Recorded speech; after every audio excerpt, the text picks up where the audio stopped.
అంబేద్కర్ కోనసీమ జిల్లా గన్నవరం నియోజకవర్గం, గన్నవరం మండలం జనసేన పార్టీలో 50 మంది పైబడి జనసేన పార్టీలో చేరిక.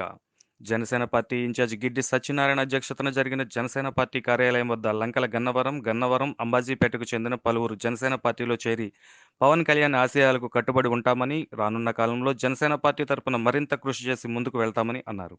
ఈ కార్యక్రమంలో ఉభయ గోదావరి జిల్లాల ఉపాధ్యక్షులు వెంకటేశ్వరరావు, గన్నవరం మండలం ఎంపీపీ జి నాగలక్ష్మి, 4 మండలాల అధ్యక్షులు, జనసేన సర్పంచులు, ఎంపీటీసీలు, కార్యకర్తలు తదితరులు పాల్గొన్నారు.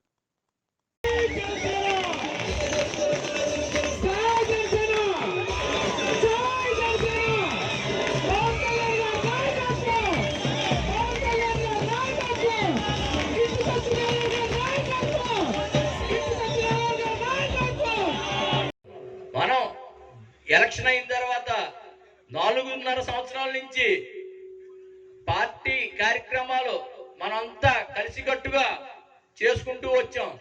ఈ రోజుకి మనకి ఒక ఇన్ఛార్జిని ఇచ్చింది అధిష్టానం. ఈ అధిష్టానానికి మనం ప్రతి మీటింగ్ లోని మేము ఎక్కడికి వెళ్ళినా సరే మాకు ఒక ఇన్ఛార్జిని ఇవ్వండి, మేము ఇంకా కష్టపడి పనిచేస్తాం. రోజుకి ఆ కోరిక తీరింది. మనకి అంగబలం, అర్ధబలం, అన్ని బలాలు ఉన్న శ్రీ గిడ్డి సత్యనారాయణ గారిని మన ఇన్ఛార్జిగా ఇవ్వటం మనకి గర్వకారణం. అలాగే ఆయన ఉన్న మానవతా కోణం, మన పవన్ కళ్యాణ్ గారు ఎలాగా స్పందిస్తారో, ఎవరైనా సమస్యల్లో ఉంటే వాళ్ళకి ఎలాగా సహాయం చేస్తారో అలాగే శ్రీ